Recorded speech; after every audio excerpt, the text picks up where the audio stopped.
Good afternoon, ladies and gentlemen. Times now, Pubic Munch, and today we have Union Minister Rajeev Chandrasekhar, who's also the candidate from Thiruvanananhpuram. Rajeev Chandrasekhar, thank you very much for joining me on Pubic Munch. A big round of applause. Thank you. Let me begin by asking you, Rajeev Chandrasekhar, you're not a quintessential politician. You're somebody who's worked in the Silicon Valley. You were making chips. Now you're inviting other companies to come and set up semiconductor plants in India. You have been a big, symbol of privatization of the telecom sector. Today, you are part of the IT and telecom space, making policies for them. How has been the road for Rajeev Chandrasekhar from a private citizen, from an entrepreneur to a politician? So thank you, Navika, for having me, and thank you all for being here. So Navika, look, in a lot of ways, today I am sitting in Thiruvanananhpuram. It is a land where, when I came back from the US, one of the first entrepreneurial enterprises that I built started in Thiruvanananthapuram. The first cellular network that was built in Kerala was built here. I was instrumental in building it. BPL Mobile. And my journey from a chip designer to an entrepreneur to public life has been, as I've said earlier also, has been a series of chances of fate. And but I have grabbed every opportunity that I have got, and I've given it my 200%. And therefore, today, after 18 years of being in public life, when in January of 2024, my Prime Minister asked me, where would I like to contest? Because I had said I want to contest in Lok Sabha, and I chose Thiruvananthapuram, the capital city of my land, Kerala. It is in a sense full circle. I am a Malayali. I have gone through this whole life of mine of doing many things that I'm very proud of, and I hope the country is proud of. And here I am at the end of all that to begin a new chapter of serving the people of Thiruvananthapuram and the city of Thiruvananthapuram, the district of Thiruvananthapuram. So it is certainly being a good ride for me, and I hope to take it to the next level by winning this Lok Sabha election. You say you are back to your roots in Thiruvananthapuram, but let me ask you, you've been abroad, you entered politics through the route of the Rajya Sabha. Is fighting a Lok Sabha election a completely different new ball game, especially when you have to go door to door asking for votes, campaigning, and bringing the ideology of your party, the BJP, which hasn't had much success in a state like Kerala? No, so Navika, I have fought many Lok Sabha elections for others. I have been from 1995 very deeply involved in the BJP's elections in various states. Karnataka, the Northeast, Puducherry, Telangana, the Andhra, that is before Telangana, Maharashtra. So it is not like Lok Sabha is a new thing for me, new Lok Sabha election. But certainly you are right. This is my first Lok Sabha election for myself. For my party, I have done a lot of work before. And it is certainly clear that winning a Lok Sabha election for yourself and contesting is a very different thing from contesting Rajya Sabha. But it is something that I believe I can do, I must do, and it is part of my continuing growth of and expansion of my public life. And I certainly, I'm very fortunate and privileged and honored to have been given this privilege of contesting in Thiruvananthapuram. So I look forward to this as a deep honor, and I'm certainly proud of it. And my family, who has come all over from Kerala to greet me and to welcome me, is also very proud of this. So Rajeev Chandrasekhar, what's the experience like to have opponents from the Congress party against you and the CPM fighting against you, though in New Delhi they are in an alliance of their own, the India alliance, but in Kerala they are fighting each other and you simultaneously. How does this equation really work in politics? So my association with this Jugalbandi, this duo of the Congress and the CPM, if you remember, starts with the 2G scam. And if you remember that time, the Congress UPA government was a government that existed because of the support of the left. So I certainly know how the two of them operate and what comes out of their cooperation. The 2G scam came out of their cooperation. The Colgate scam came out of their cooperation. So this is an interesting marriage that they have. The country has seen the UPA one, which was a marriage or a political partnership between the Congress and the left before, and they're seeing it again. In Kerala in particular, I think it's very, very strange that these two parties that are cooperating everywhere else in the country, everywhere, Tamil Nadu, Karnataka, Puducherry, Telangana, Andhra Pradesh, and as you go north, all those states, the CPM and the Congress are partners. It is only here that they pretend to be opponents. And I have a theory, which I don't have evidence to prove it, and so therefore I can only propose it as a theory, that they have agreed between themselves that the state will be left to the CPM and the Lok Sabha will be left to the Congress, which is exactly how it is played out between 2019 and now. So the state elections are won by the CPM, but the Lok Sabha elections are to a large extent won by, between the two of them, by the Congress. I don't have proof for this, but I can only give you empirical evidence that this is how it is being it's being played out. So are you saying that Wayanad, Rahul Gandhi is going to lose to Ani Raja because state is with the left parties and center is with the Congress party? No, what I meant is the Lok Sabha, the Congress will win, and the state assembly elections, the CPI will win, or CPM will win. Ani Raja, I am sure, is going to be sacrificed by the India Alliance as a price of the India Alliance. And Rahul Gandhi will get the support that he requires, especially of a certain community, and he will win, or he thinks he's going to win, amongst the two of them at least. But the spoiler there is K. Surendran, our party president. And he's certainly not out there just for a walk and not to just allow Rahul Gandhi to win just because Rahul Gandhi and Annie have an understanding. So I think we'll see. It is going to be a difficult election for Rahul Gandhi. Last time around, they created this myth through a clever play on numbers and planted articles and misinformation on social media that they were going to win. 2019, if you remember, they had all these fancy reports that they came out. This time, I don't think there is a person on the country or indeed in the planet, including Rahul Gandhi and Shashi Tharoor, who don't believe that Narendra Modi ji is going to be the Prime Minister on 4th of June. So given that, this is a very different election in Kerala for Rahul Gandhi and indeed every Congress MP.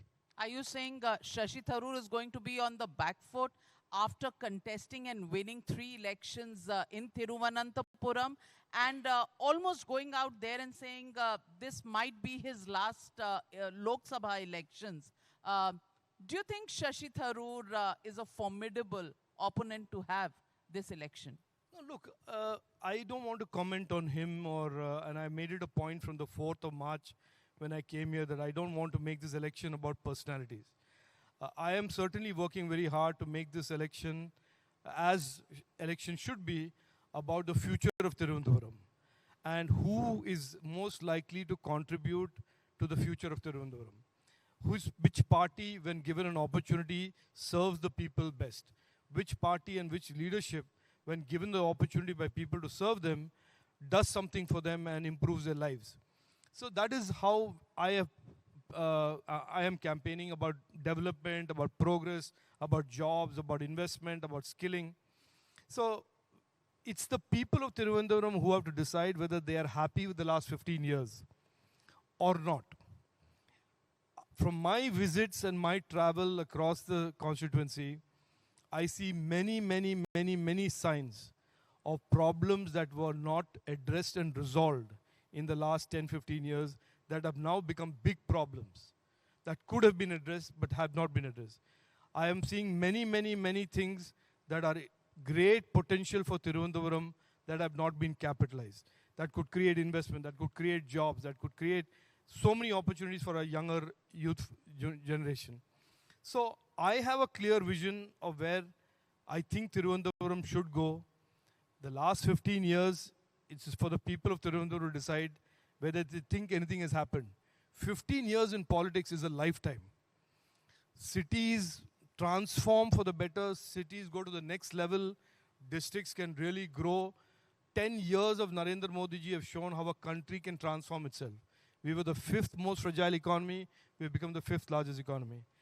In 15 years, if nothing of that sort has happened in Thiruvananthapuram, then I think the people of Thiruvananthapuram deserve a change. And certainly, Thiruvananthapuram needs to move forward and develop. So, when the Congress party approaches the election commission, and the biggest problem they have right now is with your election affidavit, and they say that you haven't declared your income truthfully. What would you say to the Congress party? Because it's a huge charge and can also lead to disqualification, of candidates standing for election.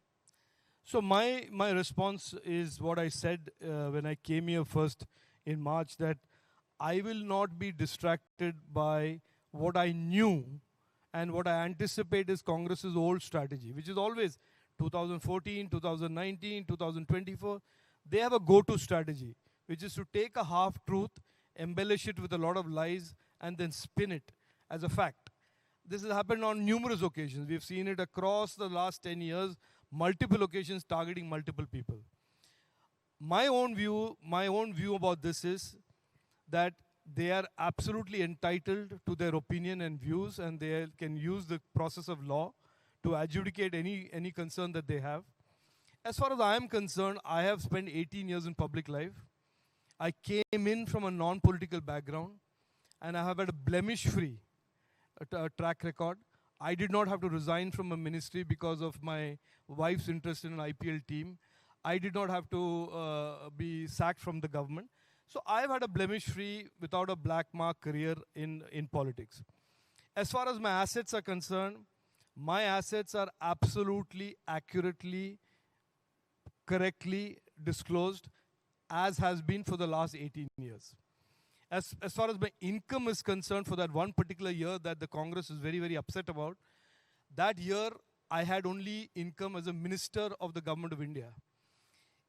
And this is the irony of the Congress, a party that has its leaders in the dock being investigated for concealing assets of National Herald, for transferring assets of the Congress party into their personal name and not disclosing it, has the temerity.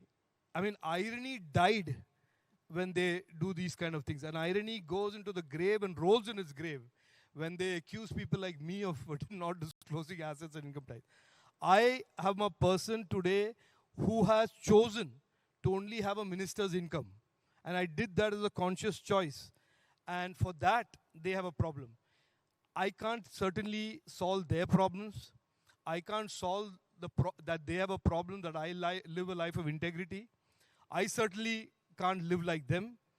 And if they have a problem with me, the only thing I advise to them is go to some forum, ask the forum to interject, intermediate, adjudicate, as they have done, by the way, the same issue they have raised scores of times in the past. With every time I have a Rajya Sabha election, they will raise the same issue. Let me also ask you, when the Prime Minister, and he's been saying this 5 days in running, he said that the Congress's manifesto is a leaf out of the Muslim League's manifesto. Do you think that's true, or is it a stretch? I think what he intends to say is that the Congress certainly today has no idea to offer to the country or anybody, including in Thiruvananthapuram, about development. They have no idea.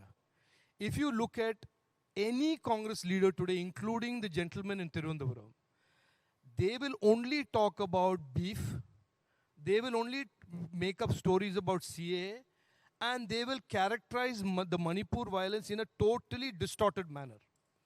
They will not offer one good idea for the future of the youth of Thiruvananthapuram or the youth of India. They will not offer one idea about making India a developed nation. And this is the real crux of this election. There is one leader who's looking, who after 10 years of performance, who's looking to take the country forward and making it a developed nation. First a third largest economy in the world, then a developed nation. And there is another guy who, between his breaks of traveling abroad and tearing India down and saying India's judiciary is bad, India's EVMs are bad, India's institutions are bad, and when he has a break from that, says that I want to redistribute wealth. I just want to point out, Karl Marx died long time back.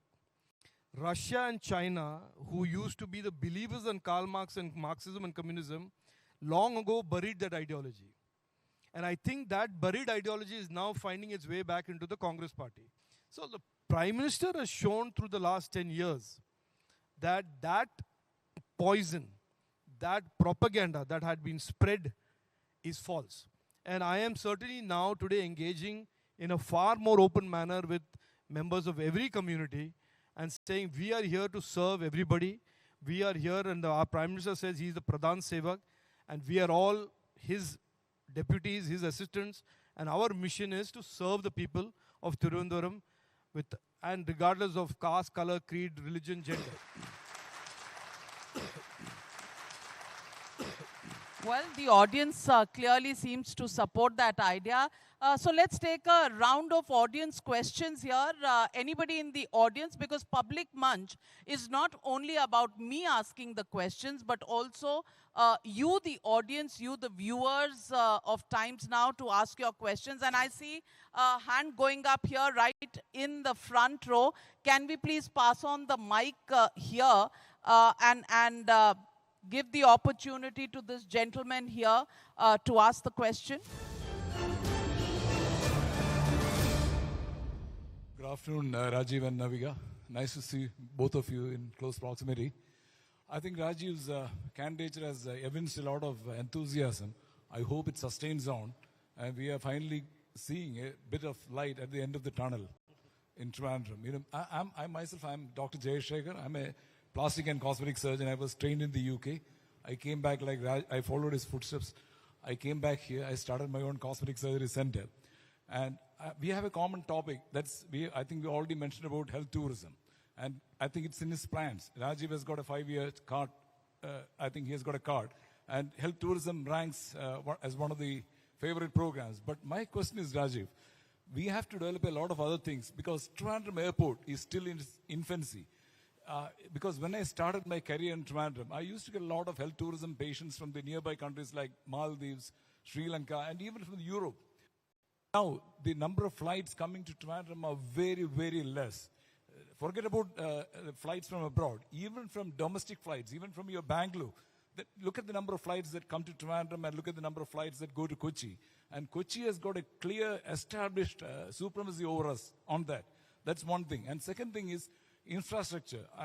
I know that you're only getting involved. Come one rain and the whole of Trivandrum is flooded, especially the Tambanur, the bus station, the railway terminus area.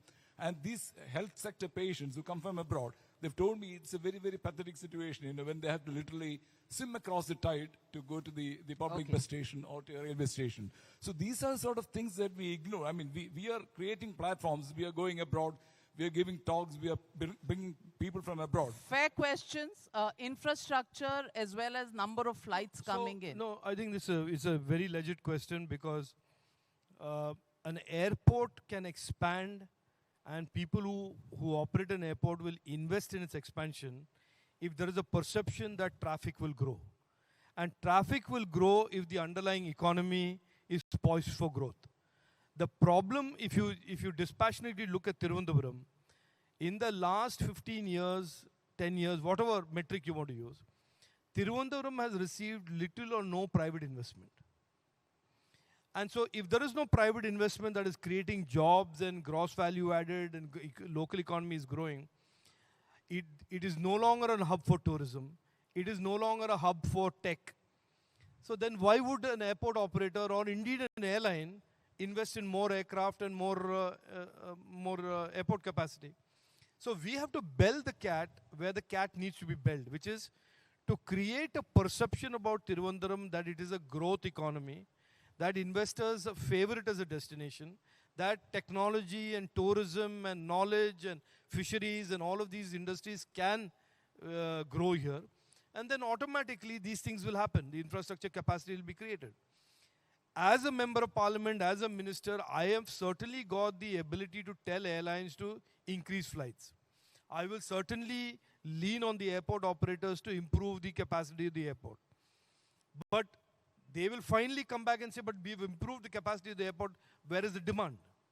And the demand is the core of the vision that I am building for Thiruvananthapuram, which is about economic growth. And so the vision that I will present by 14-15 is a vision for the economic rejuvenation of Thiruvananthapuram. The second point you asked me is about the planning of Thiruvananthapuram. We all know here the last master plan for Thiruvananthapuram was in the 90s. The Thiruvananthapuram of 2024 and the Thiruvananthapuram of 1990 are miles apart. Nobody has made an attempt to make a truly multi-decadal vision and plan for Thiruvananthapuram that addresses not just land use, but economic development, habitation, public services, where will be the crematoriums, where will be the hospitals, where will be the schools, house, etc., etc. So a modern city requires a modern vision, a modern master plan. This is what I intend to do after I become member of parliament, even though the incumbent MP says that's the job of the municipal corporation. I don't see it that way. If one particular part of the government does not function, doesn't mean everybody else should go to sleep. So we will do this post June 4th. Okay, hands going up there. Sir, my name is Ashwin Gaze. I'm a student of Christnagar College in Trivandrum. So, sir, first of all, I would like to thank everyone for this opportunity because I've been hearing a lot about the elections and as a young voter right now, for the youth, I would like to ask a question. I've been hearing a lot about the coastal regions. I've been hearing a lot about the other sectors as well. And one of the things that you mentioned, that why is BJP not opening its account in Kerala is because they are actually pushing us back into the communal background. Another sector or another reason would be that people are also pushing this narrative or propaganda that we are the people who are more literate and our education system is more prosperous when compared to other states, and that's why BJP is not able to open an account here. But there's another fact that almost 30 to 40% of the seats, college seats in Kerala are vacant. Why is this dilemma and how is BJP or the central government hoping to break this when you come into power on June 4? That's a great question. Absolutely brilliant. A pressing issue for the youngsters. Brilliant question. And I think one of the biggest myths is that the Kerala education system, the Kerala model, whatever you want to call it, is world class or it's excellent. It is not. And the reason is not because of the students. The reason is today's workforce, today's global economy, today's Indian economy, where digital economy is growing at 2.5 times faster than the real economy. The requirements of skills and talented people are much more than just degrees. Therefore, the expectations from colleges are that you have modern labs, you have modern infrastructure, you have partnerships with industry in the local region. All that is important to make a student who's graduating from a degree college being industry ready. If you're not industry ready, then I have met so many parents in Thiruvananthapuram who have to pay 20 lakhs to the company to hire the son or daughter. Because that company will then spend 1.5 years of time on training that after a degree. So this is the biggest bogus story going around, full stop. You cannot say that 37% of degree colleges seats are vacant and still say that education system in Kerala is the best in the country. It is not. And I'm not saying that because the youth is incapable. Because I'll tell you a true story. When I have twice a year, I have a startup conference where I have coffee and tea with startups around the country. The last October, I had a coffee, high tea with startups. 168 startups came in Bangalore. out of which 40 startups were from Kerala, Malayalis. But they were not based in Kerala. They were based in Bengaluru, Hyderabad, all over the place. So the talent is here, but our education system is 10, 15, 20 years behind. That is why one of the first things I did after coming here, I don't know if you read it in the papers, I sanctioned 10 AI labs to 10 colleges. The first thing I did here was not to go cut a ribbon for an NHI road and say it's my achievement. I went and said 10 schools will get 10 Atal Tinkering Labs. Because that is what schools and colleges need. They need the ability to prepare the students to be industry ready. They need industry in Kerala to be for the child, for the student to go do on-the-job training, to do internship as part of his curriculum. If you have no industry, where will you go do internship? I mean, you'll have to go to Mumbai or Bangalore for internship. So I certainly one of the things I have said very clearly and repeat again today in front of you is that I want Thiruvanananthapuram to be an education, knowledge and innovation hub. I don't need the state government's help for it. I can do it with students and colleges alone. In that partnership, we can create Thiruvananthapuram and transform Thiruvananthapuram into a knowledge and learning and innovation and higher education hub. In a recent program, I said, I think Ranjit was there, I said the brand studied in Thiruvananthapuram should become the brand that people look at and say, he's talented or she's talented. Ladies raising questions will definitely get a chance. My name is Jay Mohan. I am a small entrepreneur. Sir, in the last, Trivandrum is going in a transition period from an office-goer city to a port city. Now the Vizhinjam port is coming up, and it is one of the biggest port city in the world, actually. So we lack a lot of infrastructure also. So a lot of floating population is coming up in Trivandrum. I know that personally. So what are the plans for the infrastructure and development, sir, actually? Okay, great question. Can we combine a question from the lady here? I am worrying about the common people's livelihood and the education of common children. Means the poor children and the common people. All of you know that Trivandrum, it is the capital of Kerala, and another one important thing is Anantapadmanabhan's own country. Now say, one of the youth point out about the education and how BJP can here do any college level or school level. The children from 8th standard onwards, addiction of drugs. From where they are getting drugs? Drugs. Drugs. Your question is on drugs to the minister. Yes, that is the main. Okay. Fair question. As a mother. You know, all of you know one child, Siddharth.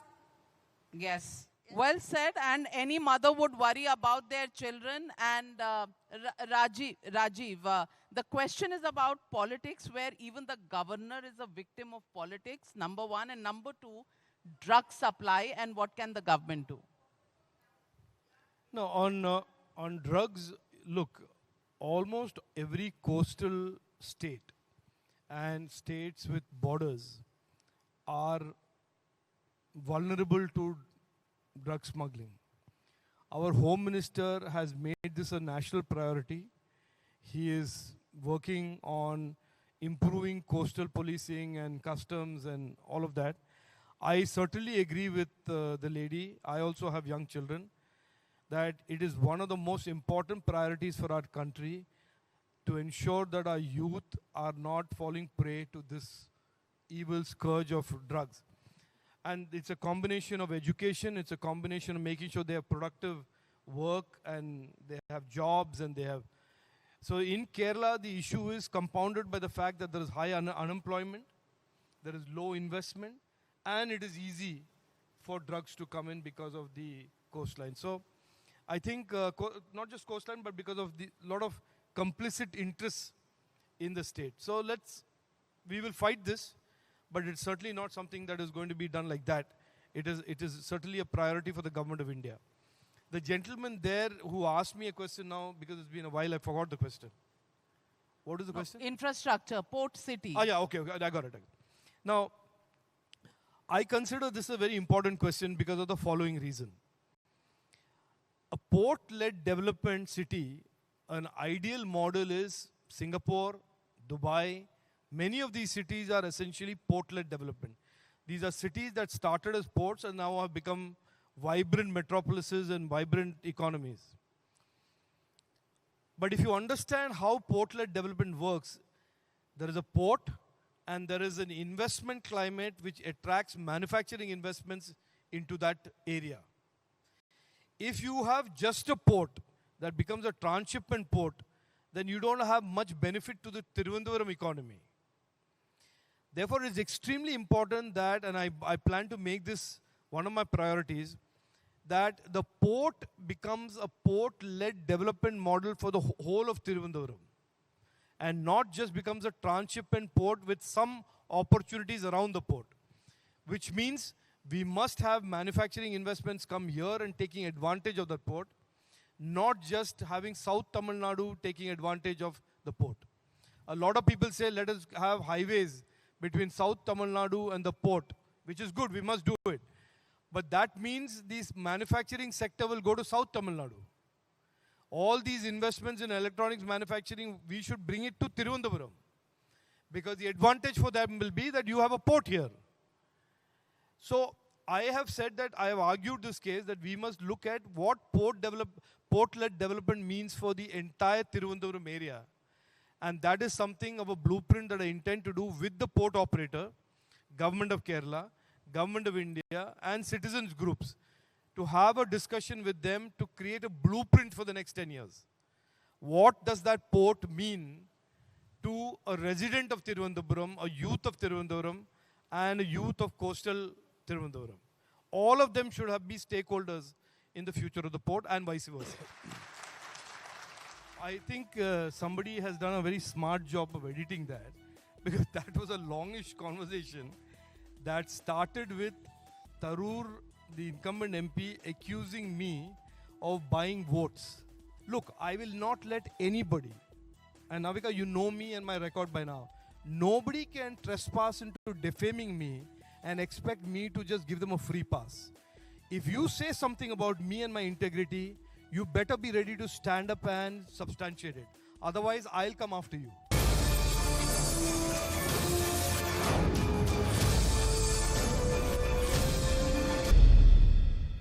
Let me now take you across, Mr. Rajeev Chandrasekhar, to a few statements that have been made by you, made by your opponents. First, let me play out this soundbite where you said you're ready for a debate with your opponent, Shashi Tharoor. Let's listen in to this comment by Union Minister Rajeev Chandrasekhar.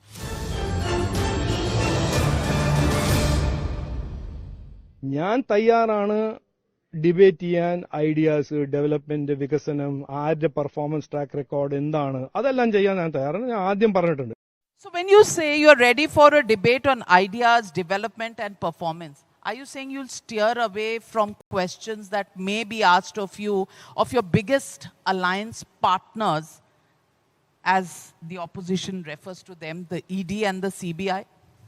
No. I think somebody has done a very smart job of editing that, because that was a longish conversation that started with Tharoor, the incumbent MP, accusing me of buying votes.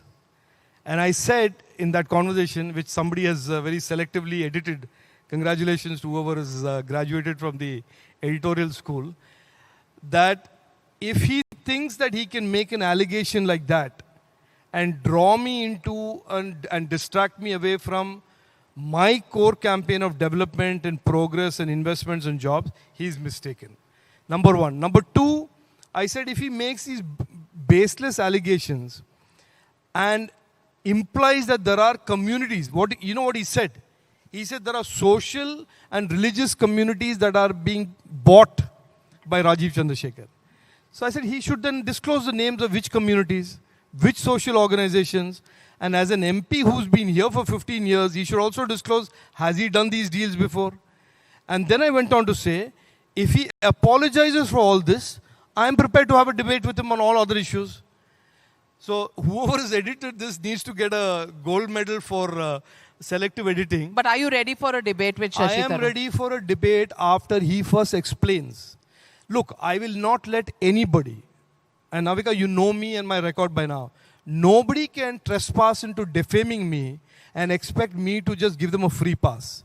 If you say something about me and my integrity, you better be ready to stand up and substantiate it. Otherwise, I'll come after you. I have the law in my favor. If you defame me, and if you think I'm just going to lie back like a patsy and just say, oh, you are very suave and you know the dictionary by heart, and therefore I'll let you get a free pass, not going to happen. Not on my watch. You really think Shashi Tharoor knows the dictionary by heart? Well, he thinks he knows the dictionary by heart. And Is that his only claim to fame? I can't see any other reason for any fame. He says he's India's Abhimanam, which means he's India's pride. In what God's reason is he India's pride, I certainly don't know. His hoardings say he's India's Abhimanam. Fine. I think if I have to give myself a title and that's the way to give titles. So what will you give yourself? No, I don't want to give myself. I would rather say I'm a hardworking person who considers public life a duty to serve the people of Thiruvanananthapuram, to serve the people of India. And I certainly will not give myself a title saying I'm India's pride. That is like an Onida TV ad, Neighbor's Pride. Neighbors envy, owners pride. Yeah, Well, so since you're missing Shashi Tharoor so much, let me play out a bite by Shashi Tharoor on what he says about, quote unquote, the BJP's propaganda. Listen in.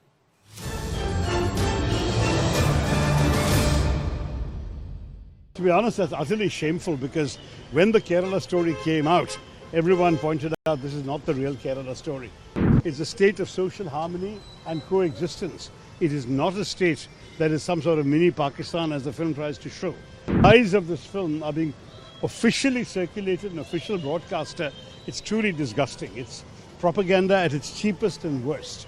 Kerala story being played on the national broadcaster is your way of distorting what Kerala is all about. That's his charge on you.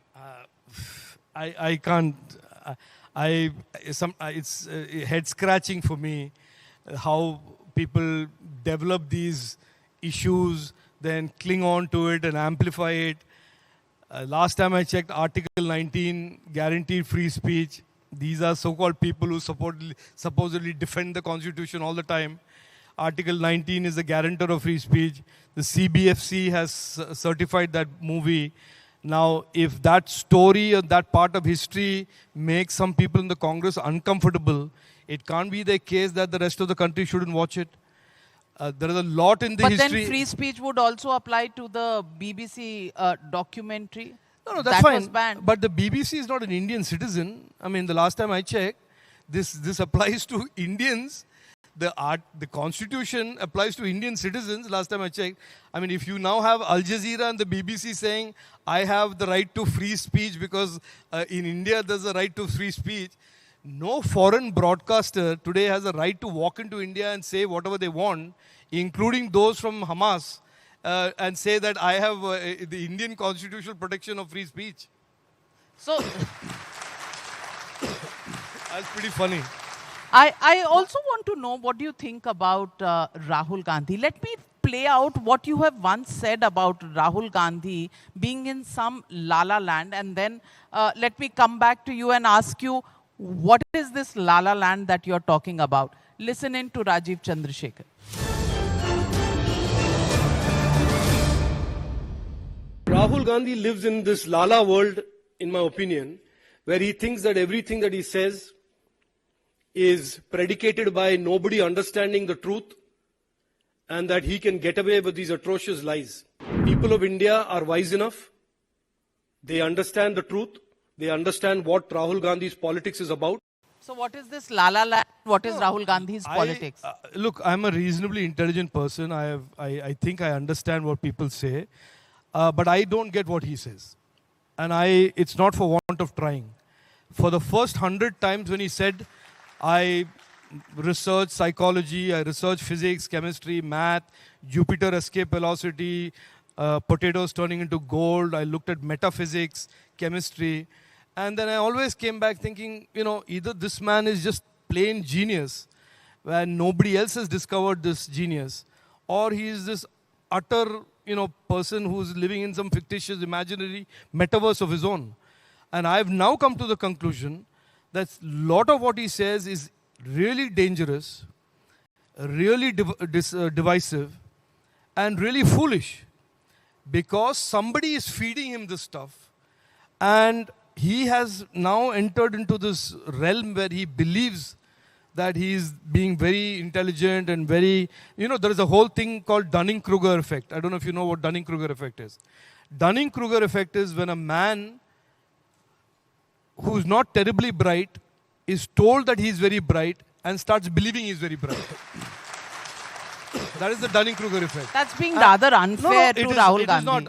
It was first. How can you judge that he's not very bright? That concept was shared with me by Arun Jaitley ji, and he explained this. We were sitting around one day scratching our head and saying, what is he saying? Does anybody understand what is he saying? Why is he saying it? And then Arun Jaitley ji, remarkably, he tweeted this also. He said Dunning-Krueger effect is when some people overestimate their abilities and start really believing the Kool-Aid that they're dishing out. That they are really very, very, very genius and bright and above everybody's head, above everybody else. In his particular case, and by the way, in many other cases in the Congress, there is this belief that they are the intellectuals that the country has been blessed with. And all of us who go to work hard, strive hard, and do real, down-to-earth work, we are not that clever or that intellectual. We are just people who work. These are the people with vision. They want Thiruvanananhpuram to become Barcelona. They want, they have this far-reaching vision, which we are not capable of, because we want Thiruvanananhpuram to become Thiruvanananhpuram. We want it to be a nice Thiruvanananhpuram, but we don't have all that vision. And so, therefore, there is that gap in our intellect. I'm willing to concede to Rahul Gandhi and all of his friends. That's a good point you make, even if it's reverse snobbery, so to speak. No, I'm just saying it as I see it. I mean, it's not reverse snobbery. You've admitted that Shashi Tharoor's English is probably better than yours because he knows the dictionary by now. Whose Malayalam is better? I'm willing to concede on all of that. I certainly don't want to get into a competition to discuss debating skills. I am willing to give him all of that. But what I will take is that I will do better by the people of Thiruvanananthapuram in the next 5 years than he has ever done in the last 15 years.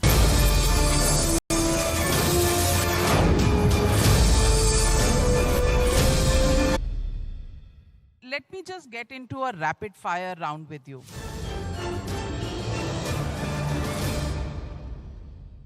What do you think your margin over Shashi Tharoor will be in this election? I think the people of Thiruvananthapuram will vote decisively this time for change. And I certainly don't want to speculate on whether it will be 5 lakhs or 2 lakhs or 1 lakh. But I think this is going to be certainly an election where people of Thiruvananthapuram want change and they will get the change that they want. In Wayanad, Rahul Gandhi versus Annie Raja versus K. Surendran, who would you bet on? And it's not necessary that you just choose your party man. What's the realistic fight there? I think the best candidate there is K. Surendran, and I'll bet on him. No, it's a fact. 5 states in the south, 130 seats. Last time the BJP had 29. This time around, the Prime Minister is really betting on the south, especially in the face of the north and south divide that Mr. Suresh Kumar has spoken about. What do you put your number at? I think it will be closer to 60. 60, north of double. 50. Yes. Double. Yes. 100% growth in the south. I strongly believe so. Well, are we ready to hold him to that? Will we meet here again after the 4th of June to ask you? Yeah, and I'm saying south. I'm saying Telangana, Andhra, Tamil Nadu, Kerala, Puducherry, and Karnataka. 100%. 60 seats. 60. Okay. How many seats do you think the Congress is going to chalk countrywide this time? I think that is a subject matter for great debate. I think Whether Prime Minister will get 400, 408, 420, there is a speculation there about how far above 400 he'll go. There is a speculation equally about how far below 40 the intellectual party will go. So that is a subject matter that we'll wait for on June 4th. I think there is a case that can be made that the intellectuals are in decline and it's the hard workers that are actually growing. Okay. Okay. BJP, party of Sabka Saath or washing machine? Sabka Saath, Sabka Vikas, Vikasit Bharat, the architect of third largest economy in the world. We were the fifth most fragile. BJP and Narendra Modi ji is a party that has made India truly now one of the most respected nations in the world and a compelling economic power, the fastest growing economy in the world. And this is the roadmap, this is the pathway that will take us to being a developed nation by Washing 2040. machine. Because everybody you take in, 23 out of 25 people, If- their cases are in cold storage or closed. No, look, this is now, I don't want to respond to every Jairam Ramesh's limerick. I mean, he's a reasonably, he's got a full-time job of making up stories. So that's a different thing. But in the BJP, regardless of where you come from, you have to live by a certain code of ethics and values. On that, there is no ambiguity. Whether you came from a past, which is the Congress party, which, yes, is in itself a black mark for a lot of people, regardless of where you came from, the moment you enter the BJP party, you live by the values and the ethics and the ethos of our leader. So and our baggage party. of corruption before doesn't matter. When you come in, you suddenly have a halo around your head. No, it's not a halo as much as you cannot be that anymore. You cannot be corrupt in the BJP, 100%. Otherwise, 10 years as a government, tell me in the recent past, in the history of India, 10-year government that has had no corruption scam. You tell me. That's because you are an impervious government. You do not allow any leakage of information. You are a dictatorial party controlled from the top. Those are the allegations against you. Yeah, but I mean, if another government comes, maybe they'll open up the files. There is a Hindi saying, I don't know what the translation is in Malayalam, but Nach na jaye angan teda, which means if you can't dance, you blame the floor. I mean, you can't have it both ways. You can't say there is no corruption, but there is corruption and you are hiding corruption. That's not the, I mean, if you are such an aggressive opposition party, you should be able to dig it out by now. Well, so let me end this by asking you, you've admitted that Shashi Tharoor's English is probably better than yours because he knows the dictionary by heart. Whose Malayalam is better?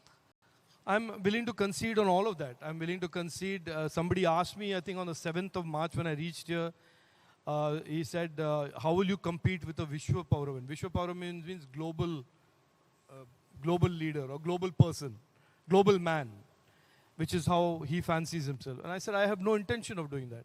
I'm a very normal son of a normal Malayali family who happens to be an Air Force officer, and I'm perfectly happy with that.